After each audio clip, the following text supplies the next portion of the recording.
एक गांव में एक मटके वाली चुड़ैल का साया था। वह बहुत डरावनी थी। रात को 3 बजते ही वह चुड़ैल लोगों को दिखाई देती थी। उसने अपने सिर पर 5 मटके रखे हुए थे। उन मटकों में से आग निकल रही होती थी। गांव वाले उस चुड़ैल को अपने घर की खिड़कियों से छुप छुप कर देखा करते थे, लेकिन उसके पास जाने की हिम्मत किसी में नहीं थी। अजी सुनिए, ये चुड़ैल रोज आधी रात को ये 5 मटके लेकर क्यों घूमती है? पता नहीं इसे किसकी तलाश है। मुझे आभास हो रहा है कि गांव में जरूर कुछ बहुत बुरा होने वाला है। फिर अगले दिन, अरे भाई हीरा, अब तो हद ही हो गई। पूरा साल बीत गया लेकिन बारिश का कोई नामो निशान नहीं है। मुझे तो लगता है इस साल भी गांव में सूखा पड़ेगा। भाई मुझे तो लगता है ये सब उस मटके वाली चुड़ैल की वजह से हो रहा है। वह रोज रात को आग से भरे मटके लेकर पूरे गांव में घूमती है। मुझे लगता है उसी की वजह से गांव में सूखा पड़ रहा है। तुम सही कहते हो। पता नहीं कब इस चुड़ैल से हमारा पीछा छूटेगा। चलो भाई, देर हो रही है। उस लालची सेठ के घर जाना है, उसके कुएं से पानी भरने। अगर लेट हो गए तो बहुत भीड़ हो जाएगी सेठ के कुएं पर। इस लालची सेठ ने तो हद ही कर दी। ये हम सब गांव वालों की मजबूरी का फायदा उठा रहा है। हाँ भाई, तुम सही कहते हो, लेकिन हमारे पास कोई दूसरा रास्ता भी तो नहीं है। अब चलो, वरना देर हो जाएगी। वहीं दूसरी तरफ गांव में सूखा पड़ने की वजह से वह लालची सेठ अपने कुएं का पानी लोगों को बेचा करता था, क्योंकि गांव के लगभग सारे कुएं सूख चुके थे। अरे सेठ जी, आज मेरे पास पैसे नहीं है, मैं कल दे दूंगा। कृपया करके मुझे कुएं से पानी लेने दो। अरे चल भाग यहाँ से। बिना पैसों के किसी को पानी नहीं मिलेगा। पहले पैसे लाओ फिर पानी पाओ। उस सेठ ने लालच की सारी हदें पार कर दी थी। फिर एक दिन, इस साल भी गांव में सूखा पड़ा है, हमें गांव वालों की मदद करनी चाहिए। हमें अपने कुएं के पानी के लिए लोगों से पैसे नहीं लेने चाहिए।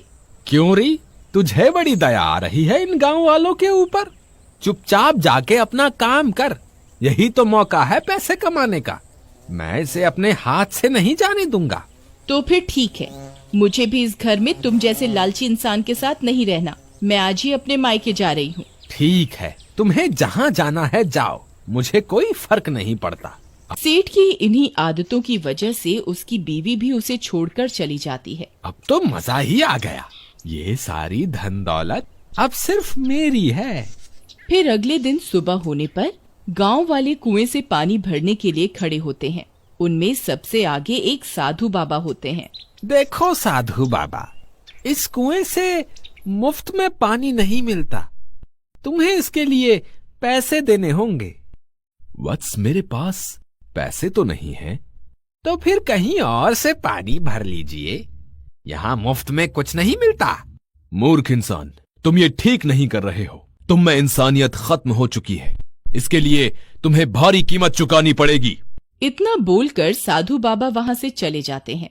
फिर रात होने पर वह मटके वाली चुड़ैल फिर से 5 मटके लेकर गांव में आ जाती है। गांव वाले उसे देखकर घबरा जाते हैं। इस बार वह सीधा सेठ के घर के बाहर जाती है और उसका दरवाजा खटखटाती है।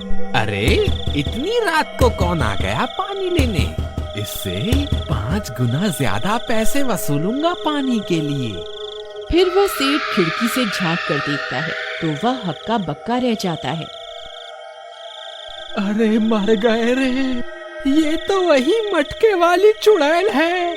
आज ये कहाँ से आ गई? अब मैं क्या करूं? अगर मैंने दरवाजा खोला तो ये मुझे कच्चा ही खा जाएगी। हे भगवान, मुझे इस चुड़ैल से बचाओ।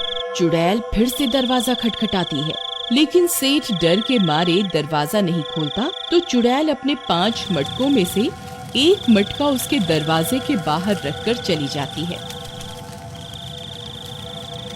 शुक्र है भगवान, आज तो मैं बाल बाल बच गया। फिर वह बाहर निकलकर देखता है और हैरान रह जाता है। उसके घर के बाहर एक मटका पड़ा होता है जिसमें से आग निकल रही होती है। लगता है चुड़ैल पानी लेने के लिए आई थी, तभी अपना मटका यहाँ छोड़ गई है। इसमें जल्दी से पानी भर देता हूँ, नहीं तो ये मुझे नहीं छोड़ेगी।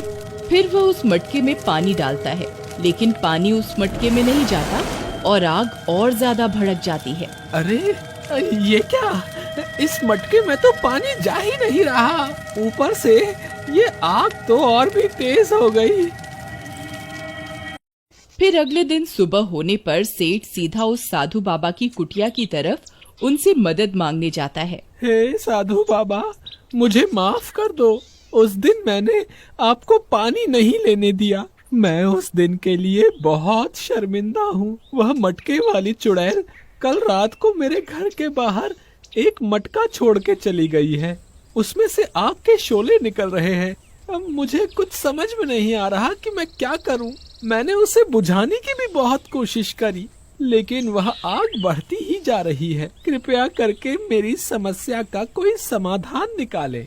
हे मूर्ख व्यक्ति, मैंने तुझे पहले भी कहा, तूने लालच की सारी हदें पार कर दी हैं। तुझ में अब कोई इंसानियत नहीं बची, इसीलिए उस चुड़ैल ने तुझे अपने भूत लोक का सरदार चुना है और भेंट स्वरूप वह तुझे आग से भरा मटका देने आई थी। उस चुड़ैल को ऐसे ही व्यक्ति की तलाश थी जिसकी इंसानियत मर चुकी हो। हे साधु बाबा, अब मैं क्या करूं? मुझे उन चुड़ैलों का सरदार नहीं बनना, कोई तो उपाय बताइए। अब तुझे उस चुड़ैल से कोई नहीं बचा सकता। फिर वह उदास होकर वापस अपने घर की ओर चल देता है। फिर अगले दिन रात होने पर, हे भगवान, रात के 3 बज गए हैं, कहीं वह चुड़ैल आज फिर न आ जाए। तभी डरावनी डरावनी आवाजें आने लगती हैं। अरे मर गए रे, लगता है वह चुड़ैल फिर से आ रही है। तभी वह चुड़ैल अपने सिर पर 4 मटके रखकर आती हुई दिखाई देती है। अरे सुषमा, देखो आज इस चुड़ैल के सिर पर 4 मटके ही हैं। अरे मर गए रे, ये तो सीधा यही आ रही है। अब मैं क्या करूं? वह चुड़ैल सेठ का दरवाजा खटखटाती है। हे चुड़ैल, घर पे कोई नहीं है, तू यहाँ से चली जा और अपना मटका भी ले जा। मुझे तुम्हारा सरदार बनने का कोई शौक नहीं। फिर वह चुड़ैल एक और मटका सेठ के घर के बाहर रखती है और चली जाती है। अरे बाप रे, ये तो एक और मटका रख के चली गई। हे भगवान, अब मैं क्या करूं? अरे सुरेश, तुझे पता चला? वह मटके वाली चुड़ैल सेठ के घर 2 मटके छोड़ के चली गई है। यार, 2 दिनों से कोई गांव वाला पानी लेने भी नहीं आ रहा। अब क्या करूं? इस चुड़ैल ने तो मेरा सारा धंधा ही चौपट कर दिया। फिर वह उस मटके की आग को बुझाने की कोशिश करता है, लेकिन आग और भड़क जाती है। अरे मर गए रे, ये आग तो और भड़क गई। अब मैं क्या करूं?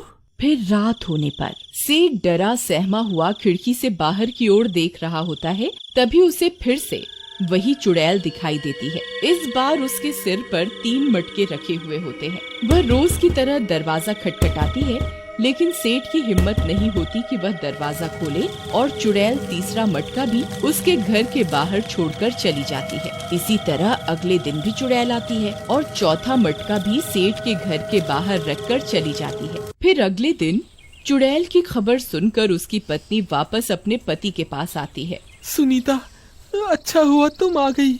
मैं बहुत बड़ी मुसीबत में फंस गया हूँ। वह चुड़ैल मेरे पीछे हाथ धोकर पड़ गई है। मुझे समझ नहीं आ रहा मैं क्या करूँ। मैंने तो आपको पहले ही कहा था कि आपने इंसानियत की सारी हदें पार कर दी हैं। ये तो होना ही था। लेकिन मैं अब सुधरना चाहता हूँ, कोई तो उपाय बताओ, मैं क्या करूँ? फिर अपनी पत्नी के समझाने पर वह अपनी कमाई हुई दौलत को एक पोटली में बांधकर गांव के मुखिया को दे देता है। मुखिया जी, ये वह सारी दौलत है जो मैंने गांव वालों को पानी बेचकर कमाई थी।